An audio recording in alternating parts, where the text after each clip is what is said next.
Welcome to this presentation, which is part of our Golf Fundamentals series. During this lesson, we're going to cover some simple rules of golf that allow beginners to get started in the game. Now, these rules have been constructed by two organizations, the first of which is the Royal and Ancient Golf Club that's based in St. Andrews, Scotland. And then the other organization is the US Golf Association, which is obviously based in the USA. My name is Les Ross. I'm one of the directors at Highlander School of Golf.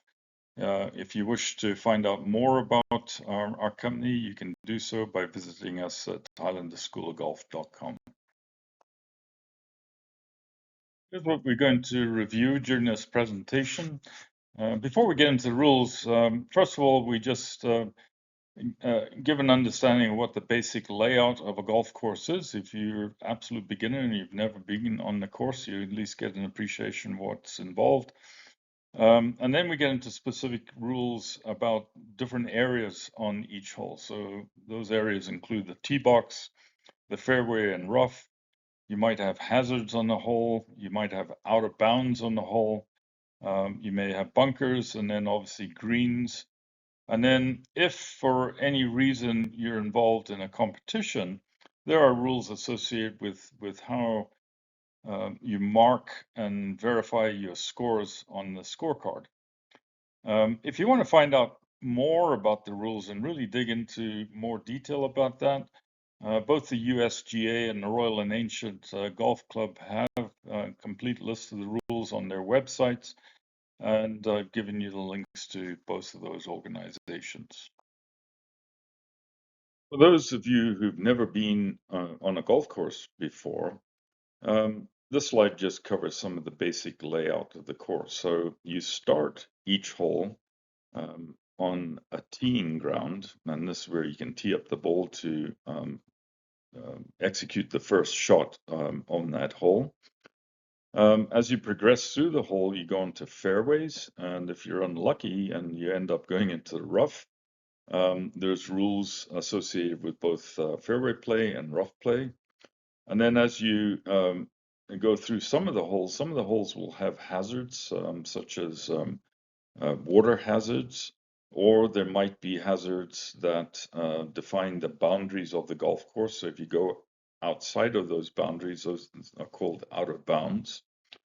And then once you get onto the green, there are certain rules associated with green play that we will cover. So as you approach the very first tee on the golf course, there are certain rules that you need to be aware of before you even start the game. The first of which is that you're limited to the total number of golf clubs that you have in the bag, which is 14. When you're teeing off, you have to tee off between the white markers or whatever color markers are on the tee. And you can tee off anywhere in line with those markers or 2 club lengths behind, as we show in this picture there by that red rectangle. And of course, not only do you have the basic rules outlined by the Royal and Ancient and the USGA, but clubs may also have their own individual rules associated with the course. So you need to be aware of those rules, and you can find those typically when you come into the pro shop, or they might be listed on a golf scorecard that you can also pick up at the pro shop before you start your game. So as you get your shots off the tee box and you now find yourself either on the fairway or in the rough, the priority as to who goes first is always the person who's furthest away from the hole. Wherever you are, either in the rough or on the fairway, you're not allowed to improve your lie of your ball, so you play it as it lies. Now, there may be some local rules associated with fairway play. So, for instance, if you have fairways that are very soft or damp, there may be some local rules that allow you to pick up your ball, clean the ball, and then place it back on the fairway before you hit your shot. But those local rules will be outlined in the Pro Shop or on the golf scorecard. Certain areas you'll come across where you've got signs that say ground under repair, or as they might be abbreviated as GUR. You're allowed to remove your ball from these areas and drop it on the fairway as close as you can. You should not play shots out of these repair areas because obviously they've been cordoned off so that that area is allowed to regrow and repair itself. From time to time, you'll come across loose impediments, things like leaves or twigs that may have blown near your ball or actually on your ball. You're allowed to remove these impediments as long as you don't cause the ball to move at all. If you do cause it to move, then you're subject to a penalty. If by any chance you hit your ball into the rough and you spend some time looking for the ball, the rules on when you declare the ball lost is anytime you spend more than 3 minutes looking for your ball. So if you spend more than 3 minutes looking for the ball, declare the ball lost, drop out another ball, and then continue playing the hole. In the course, you're going to encounter, or likely to encounter, two types of hazards. And also, you may encounter areas that are defined boundaries of the golf course.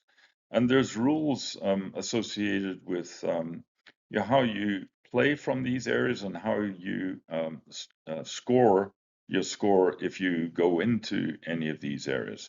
So the first of which is what we call a lateral hazard. And the lateral hazards examples could be water, and they're defined by either a red marker, a red stake, or a red line that's actually painted on the edge of the hazard. Now, if your ball goes into this, you may drop out your ball if you can retrieve it, or drop another ball out laterally from the red line within 2 club lengths. And in doing so, you're also going to incur a 1-stroke penalty. Now, if you go into a hazard that's defined by a yellow line, you've got a couple of options here. First of all, you can return to the spot where you last played the shot, drop your ball, and within 1 club length of that spot and no closer to the hole, and replay the shot, and you will again incur a 1-stroke penalty. The other option is that if you know the line at which the ball entered that hazard, you can walk back along that line and drop your ball anywhere on that line, and again replay the shot, incurring a 1-stroke penalty. Now, if the course has out of bounds markers, and those are typically indicated by white stakes, if you hit your ball out of bounds, then the rules associated with that play are to replay the shot from the same spot, and again you incur a 1-stroke penalty. If your ball goes into a bunker, here are some general rules associated with bunker play. When you enter a bunker, at no time are you permitted to ground or touch the sand with either your hands or the sole of the club before you play the shot. However, after the shot is played, there's no restrictions. The club can be used to touch the sand if you're using the club to clear up foot marks and so on. Loose impediments such as stones, leaves, rocks, or twigs may be removed from a bunker. You may also move the bunker rake if it's in the way of the shot. When you get onto the green, you are allowed to pick up and clean your ball. But before you do that, what you do is you take a marker and you place that marker directly behind the ball. And once the marker is in place, then you can pick the ball up and clean it. And then when you're ready to play the putt, you must put the ball back in exactly the same spot. In other words, the ball must be in front of the marker before you remove the marker. The sequence of play is that the player who's furthest from the hole is always the first to putt. How you position yourself on the green is important as well. Always stand to the side of the player who's making the putt. You're not allowed to stand directly behind the player to observe the line of the putt. However, once the player has hit the ball and the ball is in motion towards the hole, you're able to actually go back and observe how that ball is traveling. But you can't do that prior to the player actually making the putt. Now, there are areas on the green that you can repair with, such as plug marks or scuff marks and things like that, which you can repair with the plug mark tool, as we described in the etiquette presentation. But you cannot stamp the line along the line of the putt with the base of your putter. Loose impediments such as stones, leaves, rocks, twigs, those may be removed from the line of your putt as well without any penalty. You have the option to leave the pin in as you putt, or you have the option to have it removed. If you are playing in a competition on the first tee, you should hand your card to your playing partner, who's going to record your scores.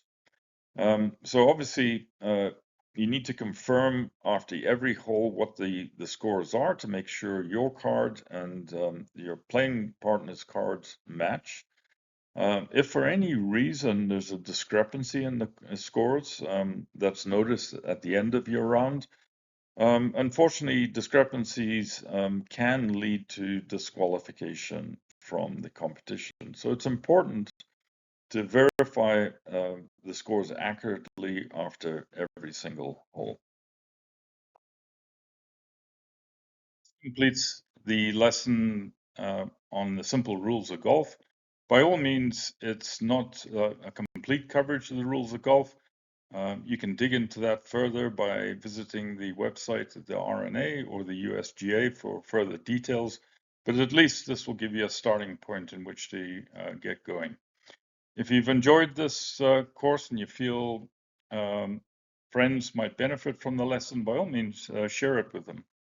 And if you have yet to experience any of the free lessons that we offer in our fundamentals series, by all means, visit us at highlanderschoolofgolf.com/lessons, and you'll see we have a full fundamental series that take you through the basics of the golf swing. So hope you've enjoyed this lesson. We look forward to working with you in the future.